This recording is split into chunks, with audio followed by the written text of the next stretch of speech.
It's nice to be back and see all of you again. I realized it's been since May since I've been here. I missed you guys. Hope you're all doing well. Whoa, man. Oh, geez, it has been forever. Shouldn't have opened it up for that. I'm sorry. So I have to tell you something about myself. I used to think that I was good at sarcasm. Used to. I am a middle school teacher, so it's kind of part of the job. Middle schoolers are just trying to figure out what sarcasm is and how it works. And sarcasm, you know, it leads with the truth, makes a true statement, but says it in a way that negates the intention, right? And it causes all kinds of issues. Sarcasm's sometimes hard to understand that way. We're expecting someone to be genuine, and when they're not, we're a little confused. And I thought I was good at it. I would throw it in at the right parts in a lesson, or do it just enough to relate to someone. I didn't know that my in-laws, not only did they speak sarcasm fluently, it's their love language. And it caused me all kinds of trouble. One day, I was playing some frisbee golf with my father-in-law. We played like 36 rounds, and if you've ever seen me after playing frisbee golf, I'm a mess.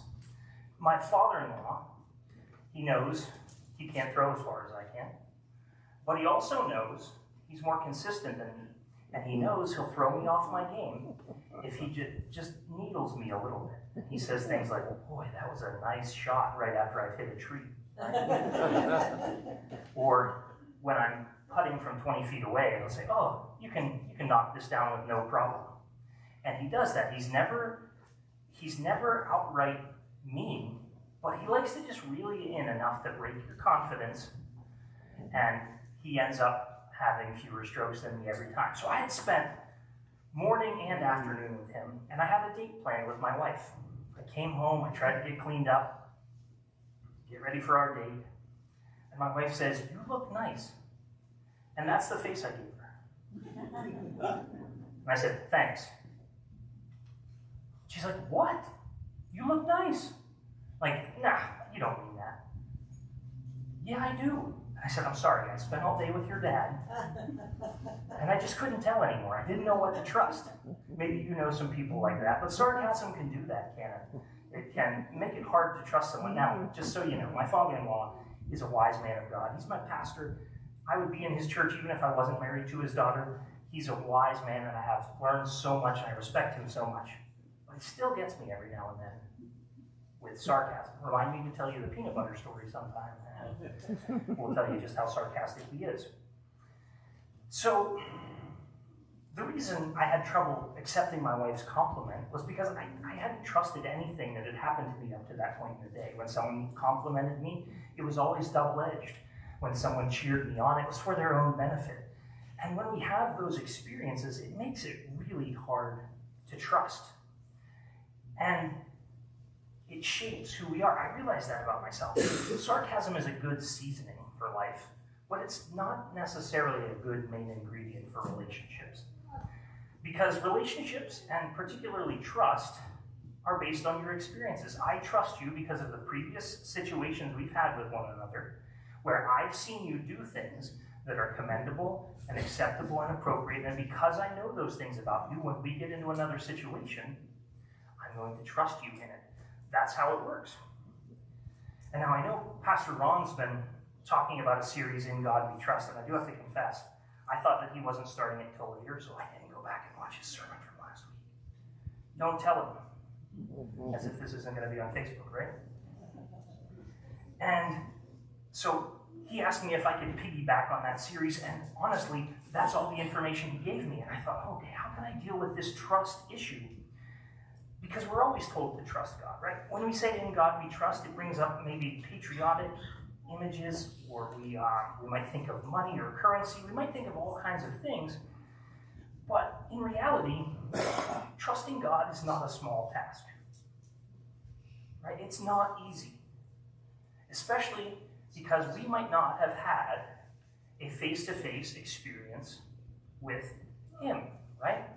At teen camp, when all you hooligans, which none of you actually did, none of you tried to dunk me, for which I'm very thankful. But if Terry was in the water, I would be fine, because I've seen him baptize you all until the bubbles stop, right? And it's even more of a, there's even more of a weapon if you put Glenn in the water too, right? Because Glenn doesn't fight fair, do you? Right? These guys know how to be dunk-proof, and because I've been in those experiences with them before, and I've been held up by my ankles by both of them before, I know that I can trust them. But maybe you haven't had that visceral, visual, actual experience with God, so it's hard to trust. But trusting God is beneficial to us, and it's beneficial to others. And so today we're going to talk about some ways that we can build trusting God into our lives by remembering the great things He's already done, by taking those experiences that we've had with God and memorializing them so that we can continue to trust Him and help others trust Him. People who are critical of faith say that it's blind and foolish, but Hebrews says it's not. Hebrews chapter 11 says faith is the confidence in what we hope for and the assurance of what we do not see. It's not blind in the sense that I'm going to step off of a cliff and hope that I can fly. It is we are assured because we trust God's character, and trusting God's character comes through experiencing His mighty works. And so my challenge for you today is to know this and to put it into practice, that trusting God means remembering His mighty works and telling others. It's not just about you remembering, but sharing with others. That should be our native language here. Why should we do this? Well, it maintains our faith, right? Continually remembering how mighty God has been maintains our faith, and it draws others to trust Him. We trust Him because we know the works He's already done, and we pass them on because we want others to experience trusting God as well. And so today we're going to take a look at Psalm 78. Now, I'm not going to read the whole thing to you. I'm going to focus on one major point and then summarize the rest of it. It is 72 verses long, so I'm going to spare you a little bit. But I would challenge you to, as I'm explaining a portion, read along with me. This is a psalm written by a man named Asaph. Now, Asaph was a Levite, someone who took part in the worship practices in Israel, and he was appointed by David to be in charge of singing at the worship site where the Ark of the Covenant was, and when it was brought into Jerusalem, Asaph was chosen to be the chief musician. And so he's a skilled musician living around the time of David. And this psalm is written probably because Asaph has seen God's mighty work. Particularly, Asaph lived under Saul's reign. Saul was a terrible king. And Asaph has seen David raised to be king. He's seen David solidify the nation of Israel. And he's seen the Ark of the Covenant, the very symbol of God's presence, brought right into the center of Israel. But Asaph has a problem, because no matter how many times he's seen those great things happen, he looks around him and he sees Israelites who are chasing after other idols, who are putting all kinds of things between themselves and God. We can probably relate to that, right? Maybe we've experienced the mighty works of God, but we see people who put all kinds of things in the place of God. And church, I have to tell you, we do it too. We're idol factories. We make anything out to be a God very easily and very quickly. We often put people in the place of God, and usually it's ourselves. Our possessions, the things we want, our positions and authority, our pride and our ability, we're very quick to make all kinds of things gods. And so we're going to see in this psalm, Asaph describes how Israel has done the same thing, and they've done the same thing because they've forgotten the mighty works of God. And so if we're to be remembering the mighty works of God and passing them on to others, we need to not be like the people we'll read about here.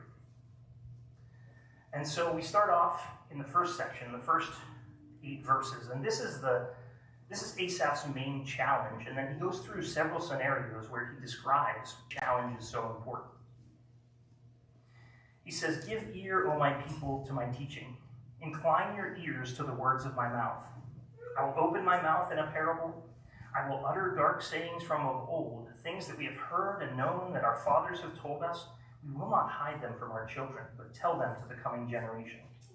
The glorious deeds of the Lord and his might and the wonders that he has done. He has established a testimony in Jacob and appointed a law in Israel, which has commanded our fathers to teach to their children, that the next generation might know them, that children yet unborn, and arise and tell them to their children, so that they should set their hope in God and not forget the works of God, but keep his commandments, and that they should not be like their fathers, a stubborn and rebellious generation whose heart was not steadfast and whose spirit was not faithful to God.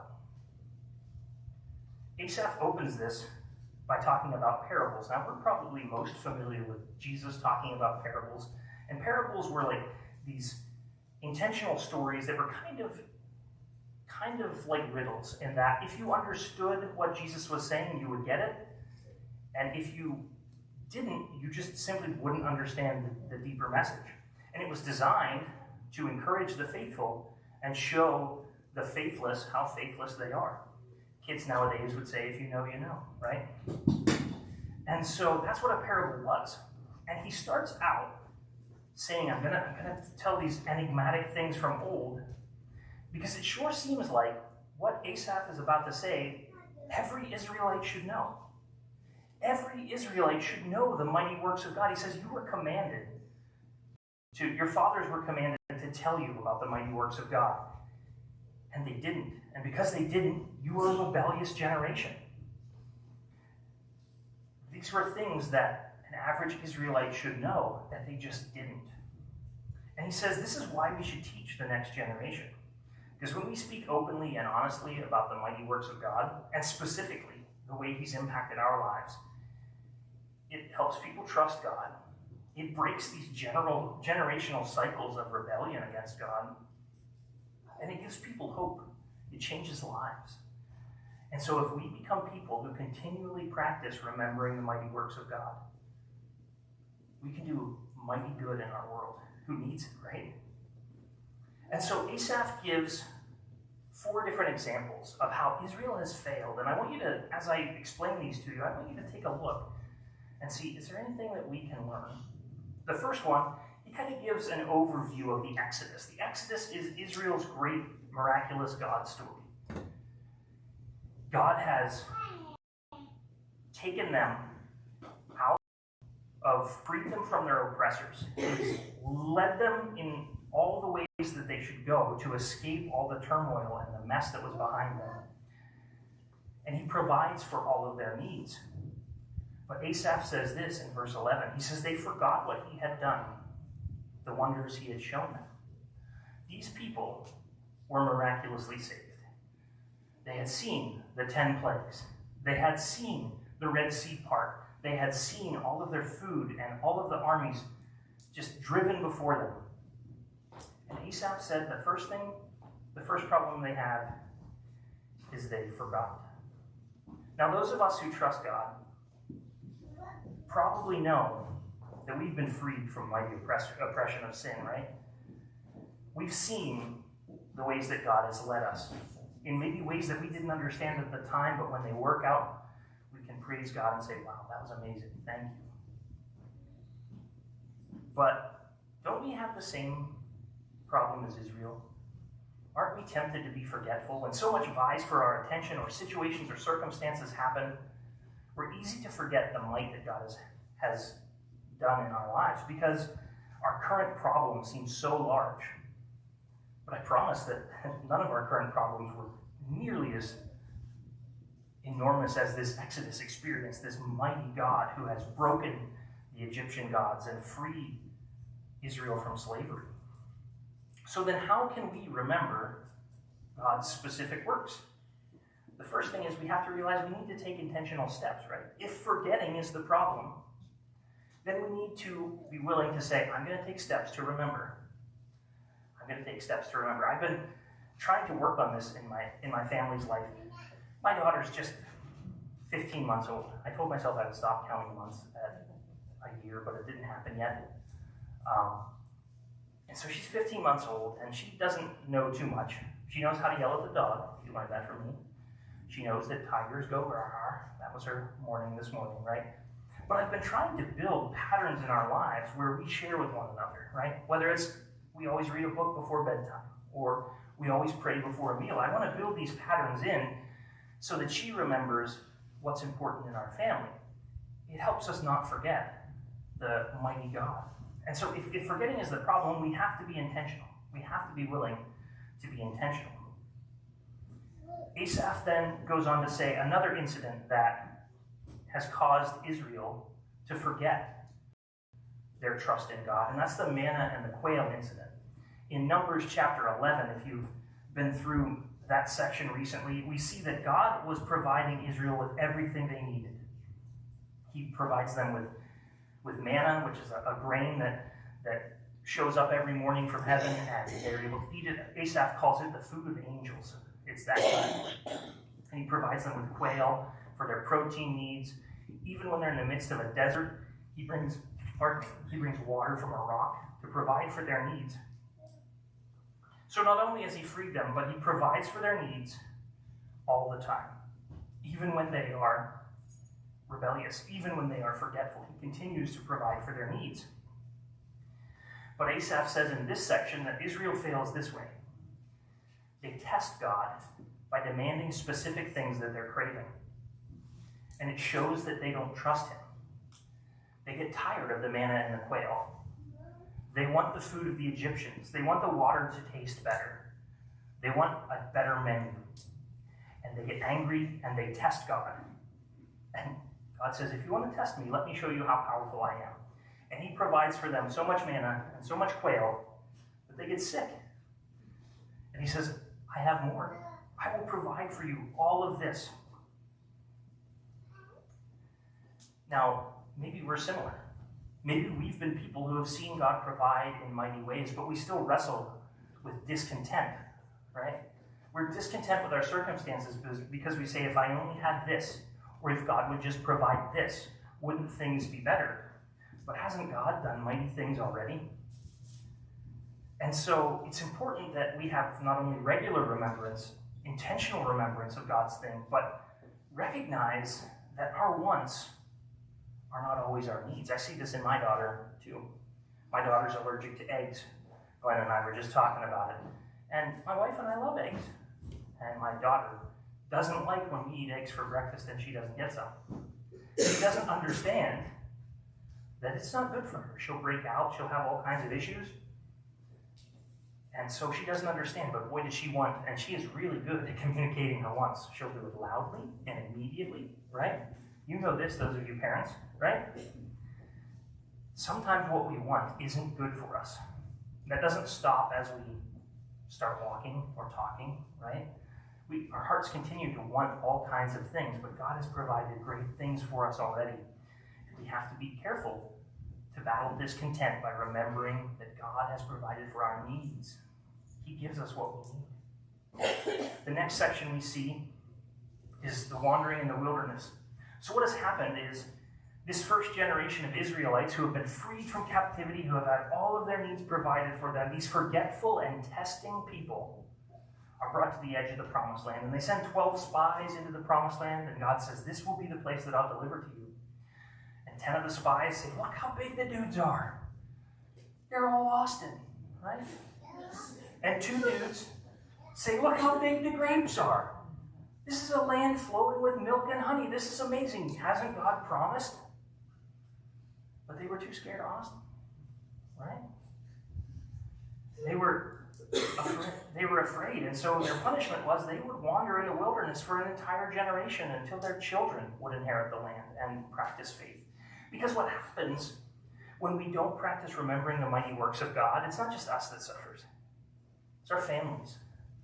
Actually, the test of being an Israelite, if you were from a foreign nation and you wanted to come into Israel, in order to become an Israelite, you weren't an Israelite until your children's children were practicing worship of God. Because that meant that you trusted God enough to teach your children to trust God enough to teach their children to trust God. And so the test was not, hey, did I move to Israel? Did I pass all of these screening questions? Whatever they might be. The test was, do you trust him enough so that your family trusts him for generations? And so because they didn't trust God, their entire generation didn't see the promises of God, and they're wandering in the wilderness, and Asaph goes on to describe all the ways that they are unfaithful. But God, in the midst of this, he holds back his wrath from them, and he continues to provide for their needs. He very actively says, I will not give you what you deserve, death, but I'll continue to provide for you. And if you've read through the book of Numbers, you'll see all of those times where they've tested God. It also says that when God provides, or when they face tough times, that the Israelites flattered God with their lips, but turned their backs to him. They used God as a convenient way to get out of hard situations. And when they were in plenty, they forgot. Now, I've seen this pattern in my life, right? Something big happens, I turn to God. I don't know how to deal with it on my own. But if there are small things that I can handle, then I'll just handle them, right? I'll deal with them. Or if things are going well, I forget the one who provided all of those times. And I would imagine that you're probably like me, that you struggle with that as well. And so if we admit that we've done similarly, that we've used God as a convenience, that we've been Christians in name only, and only when we're in bad situations where we need his help, that we've taken him for granted. And so this practice of intentionally, regularly reminding ourselves of God's work in our lives might just be what we or someone else needs to break that cycle. See, Israel fell into these cycles all the time. The last situation that Asaph talks about is during the time of the judges. Israel has gone through the wilderness. The second generation has inherited the promised land. They've taken the land right in the middle of a civil war between the Egyptians and the Hittites, and God has arranged historically just the perfect time for them to come into the land. Their borders are protected, and the first thing they do is fall into a cycle of idolatry. They worship other gods, and so they continue to turn their back on God. But then something crazy happens. The Philistines invade, or the Moabites invade. Something bad happens. It gets their attention. And then they turn back to God. God hears them, is frustrated, but raises up someone to deliver them from their enemies. And then as soon as they're delivered from their enemies, you can probably guess what happens again. They fall back into worshiping other gods, and the cycle continues. Judges is probably the low point in Israel's history. They have everything that God has ever promised. 400 years of promise have come to fruition right there in front of them. And they worship other gods. Yet God is still faithful. Like them, we can often fall into that cycle. But God is still faithful. Now, Asaph lives during the time of David, and he sees God's faithfulness show up in David himself. So in the last section, from verses 65 to 72, Asaph says, Then the Lord awoke as from sleep, as a warrior wakes up from the stupor of wine. He beat back his enemies. He put them to everlasting shame. He rejected the tents of Joseph. He did not choose the tribe of Ephraim, but he chose the tribe of Judah, Mount Zion, which he loved. He built his sanctuary like the heights, like the earth that he established forever. And he chose David, his servant, and took him from the sheep pens, and tending the sheep, he brought him to be the shepherd of his people. And David shepherded them with integrity of heart, and with skillful hands he led them. So in Asaph's day, the great pinnacle of God's salvation was David himself, who was a man after God's heart to lead Israel with skill, to unite the nation, and to teach it how to worship God. Now, those of you who are at camp know David had his own mess-ups, right? But he lived repentantly and pursued God, and he made it a practice of continually remembering God's works and telling them to others. As a matter of fact, he wrote many of the most notable worship songs of the day in the book of Psalms. And so the practice of intentionally and actually remembering the mighty works of God helps us to trust him, and it helps others to trust him. And so to do that, to intentionally remember the works of God. Now, it's tough, right? What does it mean to intentionally remember the works of God? It might look differently in your life than it does in mine. My father-in-law, this is a not sarcastic situation, but he does this thing, he calls it his ark of remembrance. Whenever God does something mighty, he writes it in the front of his Bible, so that when he's in a situation, he can go, wow, remember when God did this? Now, you notice, I don't do that. I'm one of those guys who doesn't write in his Bible. I probably should. It's probably really useful, but I'm like, don't dog-ear my Bible, I'm one of those guys. I don't lend people books because I don't like them to come back all boogered up. But that's how he does it. He writes it down, and then he regularly goes back through and reads them, and he shares them with his family. Hey, do you remember when this happened? They become a part of his story so that he and his family don't forget. And so I know so many stories about their family from way before I knew them. So many, my wife actually, I hope she doesn't watch this video, she'll kill me.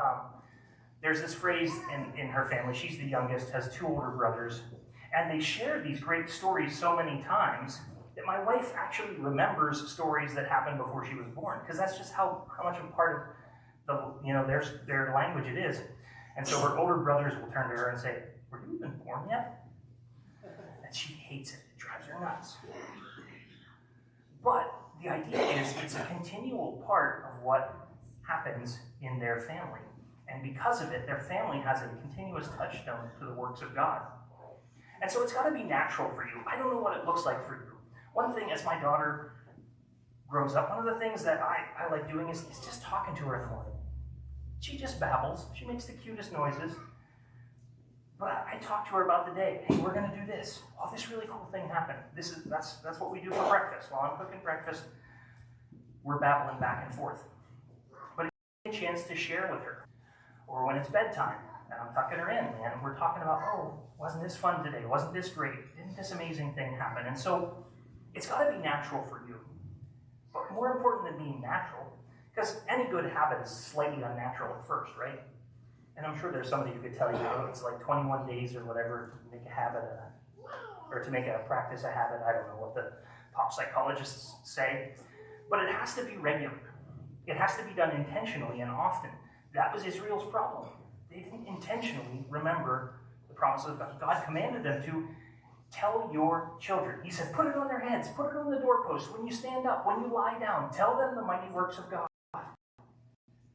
And they didn't. What happened? And also, make it shareable. It's not just about you, it's you with others. This is how God has worked in my life. Don't do it in a way that's like, oh, Kira, you wish you could have experienced this, right? No. Do it in a way that is, God is awesome. I don't deserve it. He can provide for you, right? It has to be shareable. It should be what we do every time we get together. Share the mighty works of God. Church, that should be us. That should be our native language. Now, I'm not saying we can't be sarcastic, right? I'm not saying we can't have fun. But what I am saying is that when someone bumps us, when life gives us a tumble, what we should do is remember the mighty works of God together. Share them. Specifically, not just like, well, God does amazing things. Okay. But give me real proof, right? Because the only way that you've trusted God is because you've experienced Him through the things that He's done. And so someone who's just curious about God might not just believe you because you said so. Okay? And that's okay. That's okay. But be regular, natural, intentional, and honest, genuine. This is how God has helped me. Here's an example. When I asked my wife to marry me, we decided we were going to ask someone to help us plan our wedding. And we had met with them multiple times, someone we knew, and we set up a budget. Hey, this is what we think we can afford. And then we both went away, and I was nervous about our budget. I was like, I don't know, maybe that's a little high. And my wife was nervous about our budget. And she didn't talk to me about it, and I didn't talk to her about it, but we met together on the day we were about to sign the contract and pay the money. And my dad calls me out of nowhere. He's like, hey dude, can I come over? And my dad didn't like to come over to my apartment. I lived in the church at the time. It's not my dad's favorite territory to go to. So he didn't come over too often. Plus, had lung cancer, and there's a bunch of steps, and it's hard to get up there, right? So it had to be something serious for him to want to come to my apartment. And he comes in, and he hands me a check. Now, my dad didn't have 2 cents to rub together, but my mom had passed away several years before, and she had had a life insurance policy in my dad's name as the beneficiary that was the exact amount of our budget, and he had signed it over to me on the day that we were going to go sign that thing. That doesn't happen, right? Trust me, I did all the paperwork when my mom passed away. I thought it was all wrapped up. This was from like 20 years ago, 3 jobs ago. It was nuts. God provided exactly what we needed when we were both not even talking about it, right? God does mighty things, right? He does amazing things, and I'm so thankful.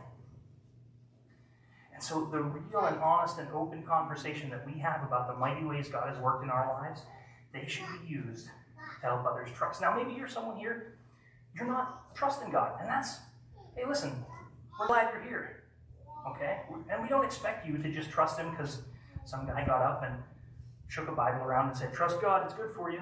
Okay, we don't expect that. But I do challenge you, look in to see if God's trustworthy. Check the Bible. It lists all kinds of things that he's done. If you are curious about why I trust the Bible historically, I'd love to talk to you about it. Ask someone you trust. You probably didn't just wander in here. If you don't trust God, you probably didn't just wander in here randomly. Like, I've been to a bunch of churches, and even when I'm on vacation, I feel awkward going into a new church, right? So you probably have a connection here, someone you've trusted. Ask them, how has God worked in your life? And look at those works that you hear, whether it's from the Bible or from those people, and say, man, which one of those works do I need in my life? Do I need God to provide? Do I need God to rescue? Do I need God to turn me around? Don't be afraid to do that searching. And folks, those of you who are used to this type of conversation in this setting, be ready. Be expecting. Be kind when people are having trouble trusting, right? Because it's our responsibility. That's what Asaph says, right? We are to hear the teaching and not hide them, right? Remember the mighty works of God, his praiseworthy deeds, and share them so that the next generation might not be hopeless, right? I saw a meme on Instagram that said, kids these days don't know how to change a tire. They don't know how to do their taxes. They don't know how to address an envelope. And then someone off to the side said, who was supposed to teach them? You, right? And so church, it's our responsibility to share the mighty works of God. Calling. And it's where we find hope.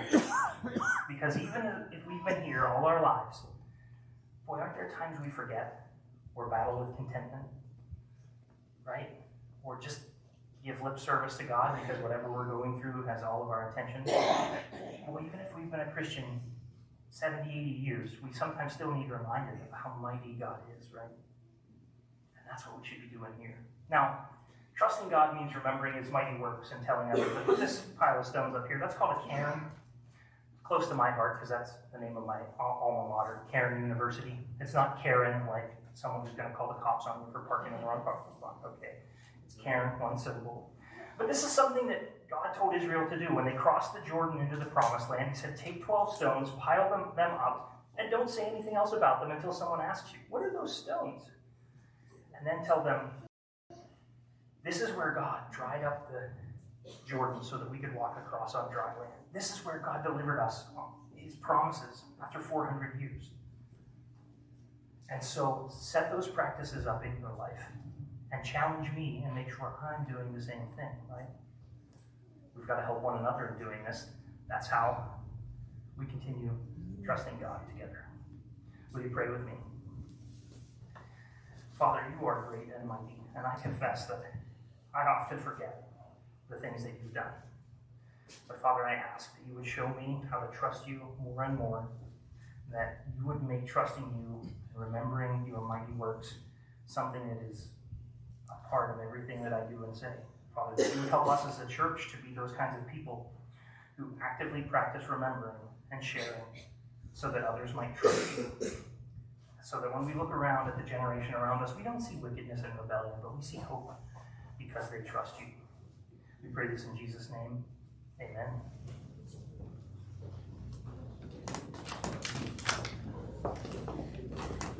Good job, Bill. Please stand with us to sing I'll Fly Away. No.